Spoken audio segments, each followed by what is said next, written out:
काल एक आमची एनडीएची मीटिंग होती दिल्लीला आणि त्याच्यावर आपल्या राज्याचे मुख्यमंत्री देवेंद्रजी, मी स्वतः आणि एकनाथराव शिंदे साहेब उपमुख्यमंत्री आम्ही तिघही दिल्लीमध्ये होतो। पण अचानक पुणे जिल्ह्यामध्ये पावसाचं तर वातावरण सगळ्या महाराष्ट्रामध्ये वेगवेगळ्या भागात आहे, आपल्याला सगळ्यांना माहिती आहे। काही ठिकाणी हाय अलर्ट डिक्लेअर केलेला आहे, त्याच्यामध्ये काही ठिकाणी येलो, काही ठिकाणी रेड अशाही पद्धतीच्या सूचना ह्या दिल्या गेलेल्या आहेत। कधी महाराष्ट्राच्या इतिहासात, आता माझी आई 87 वर्षाची आहे, ती 18 वर्षाची असताना तिचं लग्न झालं। ह्या गोष्टीला जवळपास 51 वर्ष झाली, 70 नाही रे, 51 वर्ष झाली ती इथं आली लग्न होऊन। ती मला सांगत होती, सकाळी मी तिला पण ढेकळवाडीत गेलो तेव्हा भेटायला गेलो होतो, ती म्हणली अजित, गेल्या 51 वर्षात एवढा पाऊस ठराविक काळात झालेला माझ्या तरी पाहण्यात नाही। आम्ही सकाळपासून कलेक्टर, प्रांत, त्याच्यामध्ये आमचे DYSP, PWD, इरिगेशन हे सगळे अधिकारी घेऊन मी फिरतोय। काही अधिकाऱ्यांना, चीफ ऑफिसर वगैरेंना बारामतीतच थांबवलेलं आहे, त्यांना MIDC वाल्यांना, नगरपालिकावाल्यांना, काही इतर प्रांत किंवा BDO वगैरे त्यांना तिथं थांबून तिथली कामं करायला सांगितली। काल दुपारपासून काल उशिरापर्यंत पाऊस पडला। बारामती, इंदापूर, दौंडची सरासरी आहे 14 इंचाची वर्षाची। काल शेटफळगडे म्हणून आमच्या इंदापूर तालुक्यात गाव आहे, तिथं आता आम्ही पुढे जाणार आहे। आता इथनं शेटफळगडेला या बापू या, त्या ठिकाणी जाणार आहे। तिथं मला सकाळी कलेक्टर सांगत होते की जवळपास तिथं पाऊस पडला हा 13 इंच पडला, 13 इंच एका दिवसात। म्हणजे वर्षाला 14 इंच पाऊस पडतो, तिथं 13 इंच पाऊस पडला। बाकीकडे 7-7 इंच पाऊस पडला। आणि दुर्दैवाने काय झालं, कॅनॉल बंद आम्ही केलेला होता, पण बंद केला तरी क्लोजर यायला 48 तास लागतात। आदल्या दिवशीच कॅनॉल बंद केला होता, पण ते यायला वेळ लागला आणि भरपूर पाऊस ठराविक काळात पडल्यामुळं इकडं मुरमाडी वरचा जो भाग आहे, ज्याला पूर्वी माळ आम्ही म्हणायचो, ते सगळं पाणी आमच्या कॅनॉलमध्ये उतरलं आणि एक कॅनॉल फुटला, निराडावा कालवा आपल्या लिमटेकच्या ठिकाणी, एक फुटला आपल्या ह्याच्या इथं काटेवाडीच्या परिसरामध्ये, अलीकडच्या बाजूला भवानीनगर आणि काटेवाडीच्या बॉर्डरला, मासाळवाडीच्या जरा पुढं, अशा पद्धतीनं 2 ठिकाणी कॅनॉल फुटले। परंतु आता 250 क्युसेसनं पाणी आपल्या निराडावा कालव्याचं चाललं आहे, हळूहळू कमी होईल। आम्ही एस्केप पण काही सोडायला सांगितलेले आहेत। निरा नदीला पण पाणी आहे, काही प्रमाणात करा नदीला पण पाणी आहे। तुम्ही मीडियाच्या सगळ्या चॅनलवाल्यांनी बघितलं, सगळ्या ओढ्यांना भरपूर पाणी आहे आणि त्याच्यामुळं आम्ही जी गावं आत्तापर्यंत कव्हर केलेली आहेत किंवा जी शेतं खराब झालेली आहेत आमच्या शेतकऱ्यांची, काही ठिकाणी कांदा देखील, कन्हेरीमध्ये तुम्ही बघितलं असेल, एका माझ्या शेतकऱ्यांनी कांदा काढलेला आहे, तो पण भिजला आहे। अशा सगळ्याचे पंचनामे करण्याच्या बद्दल सकाळपासून सुरुवात झाली। इकडं सोनगावपासून सुरुवात केली, सोनगावचे पंचनामे होऊन ढेकळवाडीहून काटेवाडी, असं इथं पण पंचनामे सुरू केलेले आहेत। इंदापूर तालुक्यात, इंदापूर तालुक्याचे लोकप्रतिनिधी, मंत्रिमंडळातील माझे सहकारी दत्तामामा तिकडनं पाहत येतात आणि मी, कलेक्टर, आम्ही सगळेजण इकडनं पाहत चाललेलो आहे आणि लोकांशी पण बोलतो। आता इथं पण सणसरचे आमचे सरपंच आहेत, मग अशी काटेवाडीचे सरपंच होते, मग त्याच्या आधी ढेकळवाडीचे सरपंच होते, कन्हेरीचे सरपंच होते, गावकरी पण भेटत आहेत। वेगवेगळ्या सहकार्यांच्या घरामध्ये पाणी शिरलं आहे, ते पाणी शिरलेलं असल्यामुळं त्यांचे पण पंचनामे करायला सांगितलेले आहेत। काल मी आणि आमचे मुख्यमंत्री बरोबरच मी त्यांना नागपूरपर्यंत सोडलं, मी नागपूरहून पुण्याला आलो। त्यावेळेस आम्ही विमानातनं पण ज्यावेळेस टेक ऑफ व्हायच्या आधी फोन चालू होते त्यावेळेस, आणि लँडिंग झाल्यावर पण तेही बोलत होते, मी पण बोलत होतो कलेक्टरशी, प्रांताशी, त्यांनी पण काही सूचना दिल्या। मला तर अनेक वर्षाचा या सगळ्या गोष्टीचा अनुभव आहे, त्यांनाही आहे, आणि अशा पद्धतीनं आम्ही ह्या सगळ्या बाबी करतोय। नुकसान शेतकऱ्यांचं झालेलं आहे, परंतु त्याच्यातनं जेवढं काही सहकार्य पुन्हा आमच्या बळीराजाला, शेतकऱ्याला उभं करण्याकरता, त्याचबरोबर आमच्या मागासवर्गीय समाजाची घरं ही पण मोठ्या प्रमाणावर पाण्यामध्ये गेलेली आहेत, काही ठिकाणी अतिक्रमण झालंय, काही ठिकाणी चाऱ्यांमध्ये पण अतिक्रमण झालंय, तर तिथं पण काही सूचना आम्ही दिलेल्या आहेत आणि त्यालाही पण निधी देण्याच्याबद्दल मी आणि कलेक्टरनी ठरवलेलं आहे. PWDला ते काम करायला लावलेलं आहे. साधारण आता लोकांना सांगितलं की बाबा तुम्ही कुणी चाऱ्यांच्यामध्ये अतिक्रमण करू नका. जेवढी काही राज्य सरकारच्या मालकीची चारी असेल त्याच्यामध्ये दुतर्फा दोन्ही बाजूला शेतकऱ्यांना जायला यायला तर रस्त्याची नितांत गरज असते, त्याही आम्ही बघतोय. आत्ता येताना कारखान्यावर पण आम्ही थांबलो होतो. कारखान्याला पण सबवे वगैरे ॲडिशनलचे करण्याची गरज आहे आणि इथंही काही सूचना आमच्या या सणसरच्या सरपंचांनी केल्यात, सरपंचांच्या आमच्या सणसरच्या इतर कार्यकर्त्यांनी केल्यात. ह्या पद्धतीनं सध्या लाईट बंद आहे. परत ते सगळेजण म्हणतात लाईट चालू करा. जिथं अधिकाऱ्यांना म्हणजे आता बारामती परिमंडळाचे चीफ इंजिनियर AC एक्झिक्युटिव्ह बारामतीतच असतात, त्यांनाही सांगितलं. ते म्हणले की दादा जिथं शॉर्ट सर्किट होणार नाही, जिथं ट्रान्सफॉर्मर पाण्यामध्ये गेलेले नाहीत अशा ठिकाणचं कनेक्शन आपण चालू करू, ती अडचण नाही.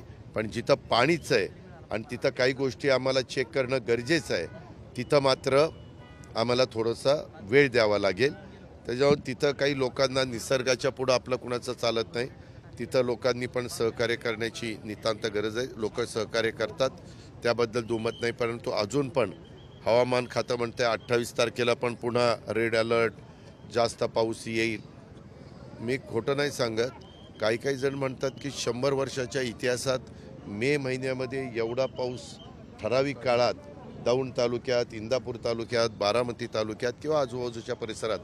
मी सकाळी सातारा कलेक्टरशी पण बोललो. तिथं फलटण तालुक्यामध्ये पण बऱ्यापैकी ह्या पाण्याच्यामुळं लोकांचं नुकसान झालेलं आहे. तिथंही त्यांनी पंचनामे सुरू केलेत.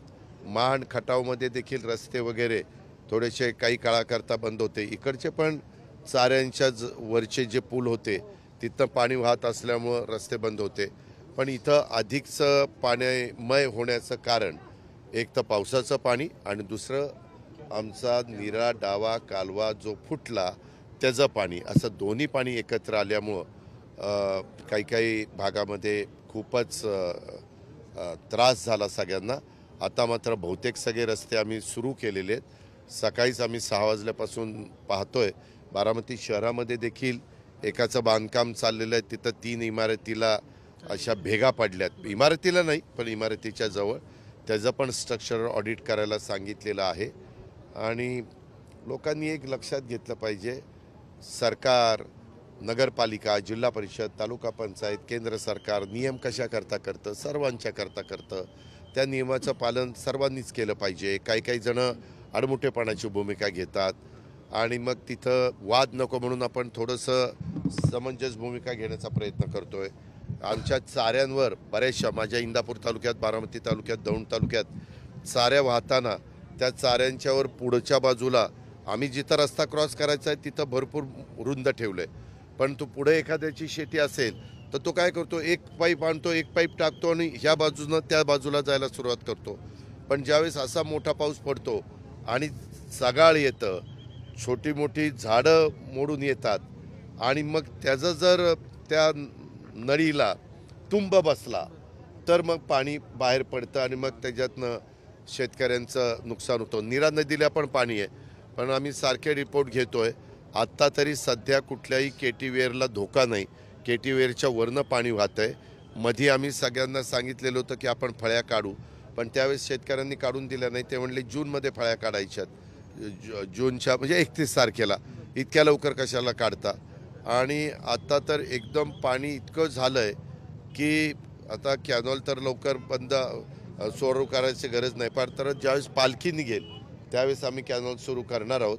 परंतु तोपर्यंत बाकीच्या ठिकाणी सगळीच यंत्रणा, नगरपालिका, आमची जिल्हा परिषदेची यंत्रणा, आमची राज्य सरकारची PWDची यंत्रणा, आमची इरिगेशनची यंत्रणा, कारण आम्हाला ते कॅनॉल लवकर बुजवावं लागेल. 2-3 ठिकाणी दीपनगरच्या जवळ एक कॅनॉल डॅमेज झाला आहे आणि आमच्या लिमटेकच्या ठिकाणी एक कॅनॉलचा डॅमेज झाला आहे. आणि आत्ता तुम्ही बघितलं ते भवाननगरला ह्या बाजूला पेट्रोल पंपाच्या कॅनॉलचं पाणी जाऊन तिकडनं त्या ह्याच्यातनं पठाणवस्तीच्या पलीकडनं ते पाणी निघालं आहे. अशा सगळ्या गोष्टी पाहिलेल्या आहेत. आता इथनं पुढं आम्ही शेटफळगडे आणि काही इतर पण भाग राहिला ते पाहतोय. काल शेतं पाणीमय झालेली होती, परंतु आत्ता तुम्ही पाहिलं तर बऱ्याच अंशी पाणी आता कमी झालं आहे, मुरलं आहे, गेलं आहे. आणि आम्ही एक केलं, काल हे सगळं परिस्थिती बघितल्यानंतर मी रात्री फोन करून आमचे पृथ्वीराज बापू जाचक असतील, होणारे चेअरमन, आत्ताचे चेअरमन आमचे प्रशांत काटे असतील, MD असतील, तसंच माळेगावचे केशवराव जगताप असतील, तिथले MD असतील, आणि सोमेश्वरचे MD आणि तिथले चेअरमन पुरुषोत्तम दादा, सर्वांना सांगितलं आमच्या इथं शेतकरी 1/7ला लागणी सुरू करायची अडचण आली. आताची परिस्थिती बघता 1/7ला लागणी होणं अशक्य आहे, कारण वापसाच येणार नाही. म्हणून आम्ही 15/7चा निर्णय घेतला. त्याचा सर्क्युलर आजपासून फिरेल, म्हणजे शेतकऱ्यांना त्या 15 दिवसामध्ये लागणी करण्याच्या करता फुरसत मिळेल. आणि लागण तारीख आता 1/7 नोंद होणार नाही, ती 15/7ला होईल. ह्याची पण नोंद त्यांनी तर सांगितलेलेच. आज तुम्ही सगळे चॅनलवाले आहेत, तर त्यानिमित्तानं तिन्ही कारखान्याच्या कार्यक्षेत्रातल्या माझ्या शेतकऱ्यांना ही बाब समजावी म्हणून त्या गोष्टीचा उल्लेख केला. काल मी दुपारी पण पंतप्रधानांच्या बरोबर होतो, तेव्हा आम्ही एकत्र जेवत होतो दुपारी. त्यावेळेस पण आम्ही त्यांना सांगितलं की पंतप्रधान महोदय, आमच्या महाराष्ट्रामध्ये कधी मे महिन्यामध्ये एवढा पाऊस पडलेला नव्हता. लागोपाठ 4 दिवस पाऊस पडतोय, आणि आज तर पावसाने काही भागामध्ये अक्षरशः धुमाकूळ घातलेला आहे. आणि अजूनही हवामान खातं म्हणते की पुढेही पाऊस पडण्याची शक्यता आहे मे एंडला. आणि काही जण म्हणतात की मान्सून आता जवळपास पोचल्यातच जमा आहे. आता हा प्री मान्सून आहे किंवा मान्सून आहे, कारण आपल्या अंदमान निकोबारला आला, केरळला आला. आता केरळपासून कोकणात यायला गोवा आणि आपल्या सिंधुदुर्ग रायगडला वेळ लागत नाही, रत्नागिरीला. पण आता मला आज जे 5-6-7 जिल्हे मध्ये जास्त पाऊस पडणार, त्याच्यात सिंधुदुर्ग आहे, आपला रत्नागिरी आहे, आपला सांगली आहे, कोल्हापूर आहे, सातारा आहे, पुण्याचा भाग आहे, अशा काही रायगड आहे, अशा काही भागामध्ये ते पावसाची शक्यता आहे. तर माझ्या नागरिकांना आव्हान आहे की आपण ह्याची काळजी घ्यावी. प्रशासन म्हणून राज्य सरकारने, मुख्यमंत्र्यांनी, दोन्ही उपमुख्यमंत्र्यांनी, मदत पुनर्वसन मंत्र्यांनी, आपत्ती व्यवस्थापन मंत्र्यांनी, ह्या सगळ्यांनी जी काही काळजी घ्यायला पाहिजे, किंवा जास्त करून आमचे जे जिल्हाधिकारी आहेत त्यांची भूमिका, म्हणजे ते जिल्ह्याचे प्रमुख म्हणून महत्त्वाची असते, तर त्याच्यावर स्वतः ते पण हजर आहेत. अशा प्रकारे आम्ही ह्या सगळ्या नैसर्गिक संकटाला सामोरं जातो आहे. आणि हे झाल्यावर लगेचच आम्ही कामालाही सुरुवात, वापसा जरा आला की आम्हाला कॅनॉल वगैरे बुजवायचे, त्या कशा पद्धतीनं बुजवायचे, त्याच्यात आमचे ED MKVDCचे कपोले म्हणून आहेत, त्यांच्याशी पण बोलणं झालं. त्यांनी पण खाली सगळ्यांना सूचना दिल्या. काल ज्यांचं नुकसान झालं, विशेषतः मोठी शहरं होती, तिथं त्या नागरिकांना चांगल्या ठिकाणी शाळेमध्ये शिफ्ट करण्यात आलं. त्यांची खावण्याची व्यवस्था करण्यात आली, झोपण्याची व्यवस्था करण्यात आली. आज सकाळी नाश्ता चहा पाण्याची व्यवस्था करण्यात आली. दुपारी पण जेवणाची व्यवस्था होईल. ह्या कुठल्याही बाबतीमध्ये आमच्या प्रशासनाकडनं, आमच्या सरकारकडनं कुठंही कुचराई होणार नाही, कुठेही आम्ही कमी पडणार नाही. अरे बाबा, मिळाला आता त्याच्यामध्ये. बरं ठीक आहे, नोंद घेतली आपण, आमच्या ज्ञानात भर घातली, त्याची नोंद घेऊन सरपंच इथं आहेत, आमचे सगळे बाकीचे. हां ठीक आहे, ते म्हणतात अजून काहींची झाली नाही. ज्यांची झाली नाही त्यांची पण करू. ज्यांचे पंचनामे होतील, काही जणांची घरं पडलेली आहेत, आमची गरिबांची घरं पडली असेल तर कॅबिनेटला, उद्याच कॅबिनेट आहे, तिथं मी मुख्यमंत्र्यांना आणि उपमुख्यमंत्री सगळ्यांना विनंती करीन की त्यांना पूर्वीचं जरी घरकुल मिळालेलं असेल आणि आत्ताच्या पावसात त्याचं पडलेलं असेल तर त्याला विशेष बाब म्हणून पुन्हा आपण घरकुल मंजूर करू. अशी फार संख्या कमी आहे. नसेलच मार्ग निघत, कारण हे केंद्र सरकारची योजना आहे, तर आम्ही आमच्या स्तरावर राज्य सरकार काही पुढाकार घेऊन मार्ग काढेल. पण कुणालाही असं बिनघराचं आम्ही राहून देणार नाही. त्याचे पंचनामे चाललेले आहेत. त्यांना जे काही आपल्याला NDRF SDRFच्या नॉर्मप्रमाणे मदत करता येते ती मदत केली जाईल.